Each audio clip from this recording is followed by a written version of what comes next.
Hey traders, Michael or Minifrost here. You're here for another episode of Common Sense Market Analysis.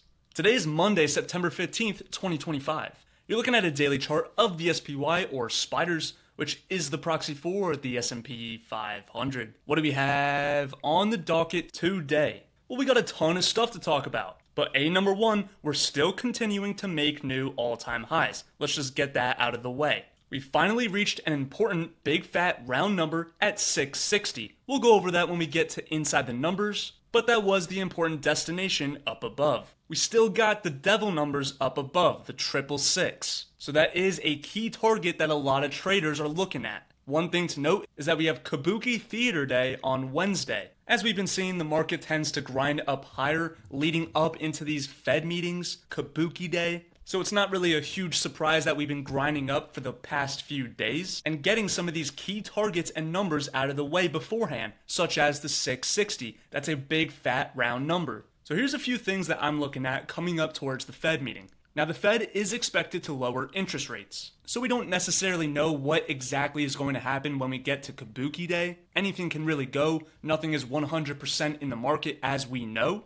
But here's a few things that I want to keep in mind. And the first one is something that I find very interesting, and I mentioned it a few weeks ago. I did some backtracking for the last 10 years for the month of September on the daily chart, and every single year besides the year 2018, we always managed to go ahead and retest the 50-period moving average. So that is something I want to put in my back pocket and save it for later. I do think that's a pretty interesting statistic. Also, there's a lot of speculation with the 666 number. That can be a full cycle / full circle moment for the market. As in 2009, we made a low essentially with the same devil numbers that we're seeing right now.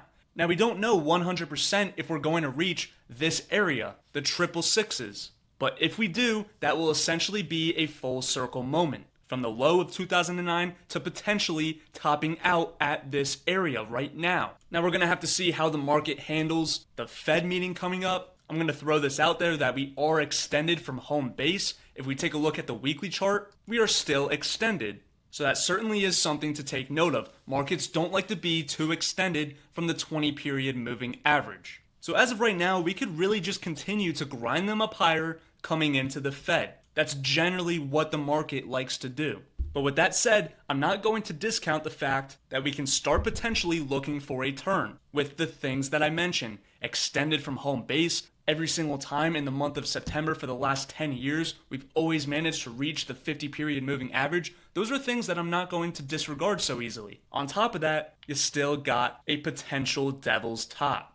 We don't know for sure if that's going to be the case, but it certainly will be interesting if it plays out. Let's go ahead and take a little lazy swing trader intermission break. Today we had one profit target for 𝐴𝐶AM. This was actually a short trade on the board. Funny enough, we're still making new all-time highs in the S&P, but the lazy swing trader is picking up successful short trades. All charts act and react the same way. It doesn't matter if it's a $5 stock, a $200 stock, a long, short. Okay, if we have a high probability setup, in which we did with 𝐴𝐶AM, we're gonna take it. And members managed to scoop a 4.52% gain. How do you like them apples?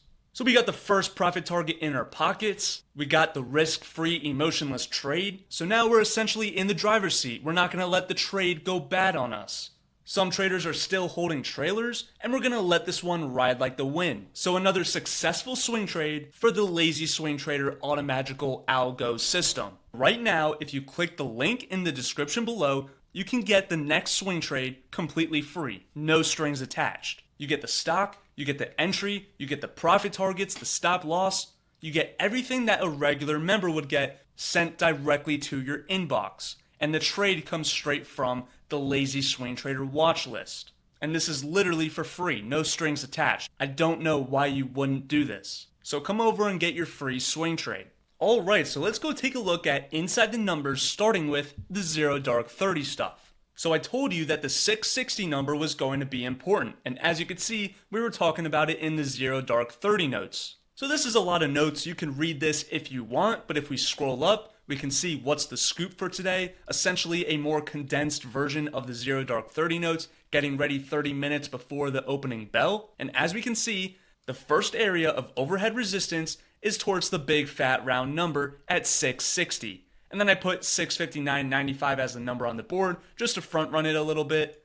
But essentially the number is 660. So here we go. Right at the vertical line is today's activity. The 660 number is in green. This wasn't the actual pivot for the day, but it certainly had pivot-ish qualities, which I'll show you in a second. So we noted that 660 was going to be the first initial place of overhead resistance, which ultimately turned out to be the case. She spiked it by a little bit. She got up to a high of 660.30, so spiked it by 30 cents, but nevertheless ripped it right back in the other direction for a nice little short trade right out of the chute. So that was stated before the opening bell in the Zero Dark 30 notes and in What's the Scoop for today at 9 o'clock, 30 minutes before the bell. But then here's what's also interesting. So here's the intraday notes, and as you can see at 9:53, we started to break out to new highs, getting above the 660 number. I mentioned the next destination is at 661.65. Didn't quite get there. It was a kind of a small ranging day today. But here's what I said. Can possibly go back to retest 660 once more. Closing candles above is the bull case scenario, but this could be a potential buy down at the number to run them up higher. So not only was 660 used as overhead resistance, but she also used it as support on the way back down. Check it right here. The low on this candle is 659.98. Spiked it by 2 cents. We'll just give that one a funny how that works. I mean, come on. You can't tell me that these big fat round numbers aren't important. As you can see, she did it again right here. The low was 660 on the frickin' dot and ripped it up for a nice base hit. But as stated in the notes, closing candles above was the bull case scenario. So we went back to retest it, closed candles above it, and then made a high right here of 661.04. That's about 10 points. So you got a double off of it if you took it. So this 660 number was certainly important throughout the whole day. Towards the end of the day, we pretty much just started eating time off the clock at that number. The last 10 minutes of the day, tried to get below it, spiked it by a little bit, but still remaining above 660, which is the bull case scenario. So we'll see how she treats the number tomorrow. She might even come back for another retest of that number. We're hanging around it right now. But all in all, we had some nice trades this morning for Inside the Numbers and live room members. The big fatty round numbers are important. So you could pause the video, read the notes, and go back to the chart to double check the work. Everything is in here from the numbers, the game plan, the intraday updates, you got stocks on the move, and not to mention you got a list of 13 different markets, including Tesla now. Take a look at this number on the board. This was our support number 2 for Tesla, 414.80. If you take a look, it's on the chart, 414.80, and the low right here was 414.77. Spiked it by 3 cents. Pretty much on the frickin' dot, ripped it right back in the other direction, spiked it again, couldn't quite get below it. This is support for a reason, so we'll give this one the numbers work. On the frickin' penny for Tesla. Alright, so what about the folks at Camp IWM? Well, she had an inside day today, a very small range. She's only up 0.42%. She's up about $1. And it's really no different from what we've been saying earlier. We got this overhead resistance zone on the board. We came up short the first time, so that does constitute as a first time, best time situation. So coming back up into the number, we're going to be looking for a spike, possibly get to the midpoint area between the two numbers, or even wait for the back end number if you're more of a conservative trader. But this zone is a place where the market shouldn't just waltz right through. But you do have to be careful because we do have the Fed meeting coming up, Kabuki Day.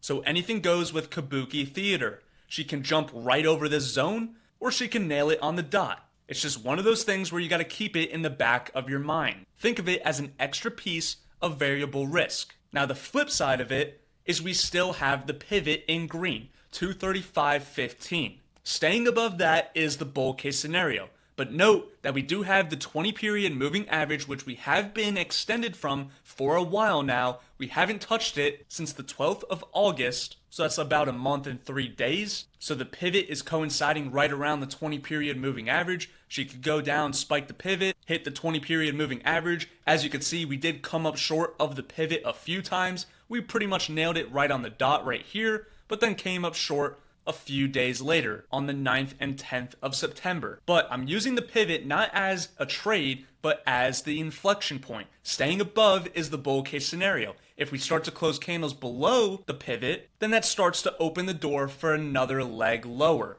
Just wanted to point something out real quick because I think you guys will appreciate it. But here is resistance number 2 for Camp IWM at 240. 240 is an important number. A lot of us use it every single day, and you don't even realize. On the 4-hour chart, that's 240 minutes. Also, not to mention, it does constitute as a big fat round number.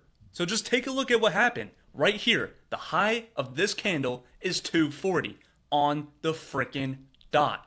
Bounced it right in the other direction for a nice trade. Went back up for another retest, couldn't manage to close candles above it. We closed candles below, which was the bear case situation, and then look at what happened. She went right back down. A lot of traders in the live room took this trade and made money. She nailed it on the frickin' dot. We can also give that one the numbers work. They were working all around the board today. I'm telling you, if you're trading blind and you don't have a game plan, you don't have the numbers, you don't have the guidance you're looking for, you need to check out Inside the Numbers / live room. And right now, it is a bundled deal. If you purchase the live room, you get Inside the Numbers for free. So if you are struggling with the game plan and the numbers, I highly recommend that you check it out. You won't be disappointed. I'm going back real quick to Inside the Numbers because I think there's an important lesson in here. In the wrap-up at the end of the morning session, I stated we can go back to test the 660 number again and even make it down towards the entrance to no man's land. And no man's land is generally a bull-bear battle. Does this line on the chart look familiar?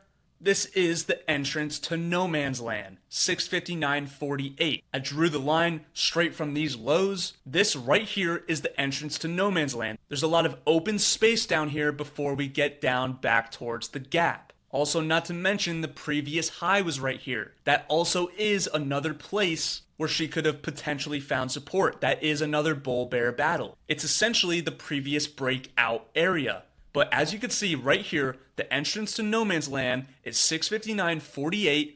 We spiked it by a touch, started to close candles above, and then ripped it back in the other direction. So she wasn't able to go down to at least retest the most recent breakout area or even make it down towards the gap down here. So the moral of the story is that the no man's land is an important place. It's a bull-bear battle. That was another opportunity on the board for a potential trade. The entrance to no man's land. It's essentially a spike the low and rip it right back up. One of our favorite trades. If you've been with us for a while now, you know that's the #1 classic. Alright, what about the folks at the transportation department? Well, here's something interesting. We're finally starting to close candles below this big time breakup candle low, the biggest one that we see on the screen. So we did manage to break below it before. We made it to the 200 period moving average, spiked it by a touch, but then last Thursday, we rebounded pretty good, made it back for another test of the 20 period moving average. So we did see some initial weakness before, closing candles below, she ripped it right back up, and then guess where we're at right now? Starting to close candles again below the breakup candle low. As you can see, this is an important spot. She was nailing the low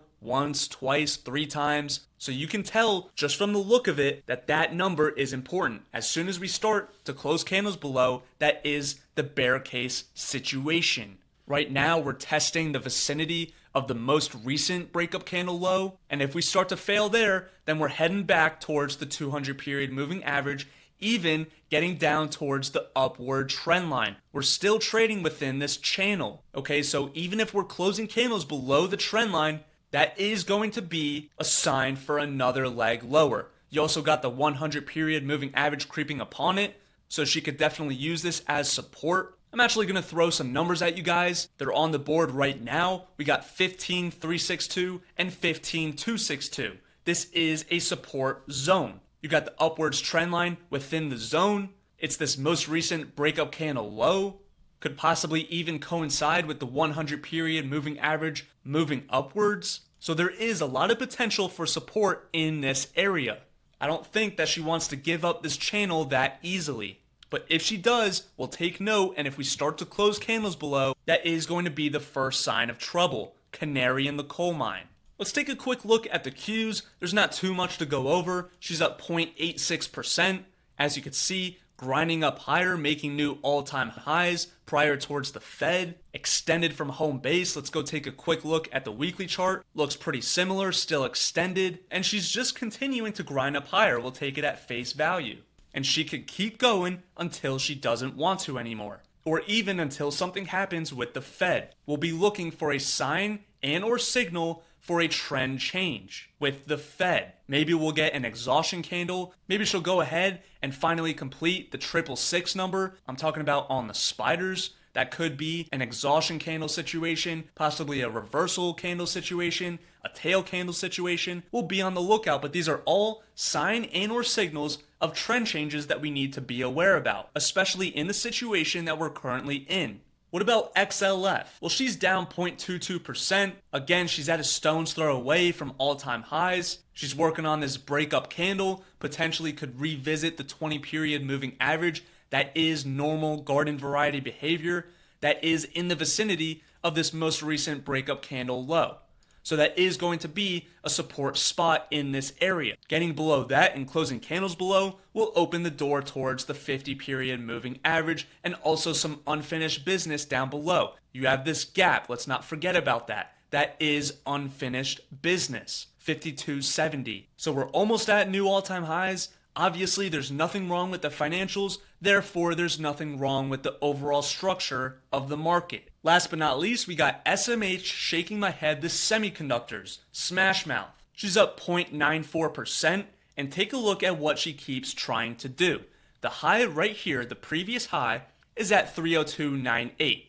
Okay, that's where the line is drawn. 302.98, the previous all-time high, is also the most recent breakout area. And take a look at what she's doing. For the last 3 days, the low right here, 303.17. The next day, 303.10. Today, 303.01. So she keeps missing it by a few cents, but she's essentially going back to retest the most recent breakout area. And markets love to come back and retest those numbers. She is missing it by a few cents, but you get the idea. And most importantly, she's staying above. She's closing candles above that number, which is the bull case scenario. So now she can really just grind up higher until she doesn't want to, until we either get a sign and or signal of a trend change, or we start to close below the 302.98. We'll just call it 303. You got some unfinished business down below. You got this gap right here. You also got another gap that's near the 20-period moving average. You got the 50-period moving average creeping upon it. But as of right now, that's pretty much it for SMH. She's really just grinding up higher until Kabuki Day. We'll see if anything changes. Again, we're looking for a sign and or signal of a potential trend change. We're coming up into some key areas. We got a very key area for IWM. That is a place where the market shouldn't just waltz right through. You got the 666 number in the spiders. We got the statistical data mentioned earlier. So we do have some things lining up. But again, the Fed is a piece of variable risk that I try to eliminate. And nothing in the market is 100% certain. So she could definitely do some funky stuff coming up into the Fed. But we'll just take it one day at a time, play by play, and we'll see what she does. Have I told you guys how much I appreciate each and every one of you? Without you guys, these videos or MSF would not be possible. That is true and accurate information. Put it on a sticky note. We're going to pull the ripcord for today. Thank you all so much for tuning in for another episode of Common Sense Market Analysis. Don't forget to like, comment, subscribe, all that good stuff, as it helps me and the channel out a lot.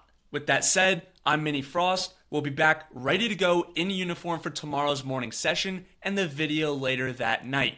I hope each and every one of you has a great rest of your day. Stay safe and take care now, folks.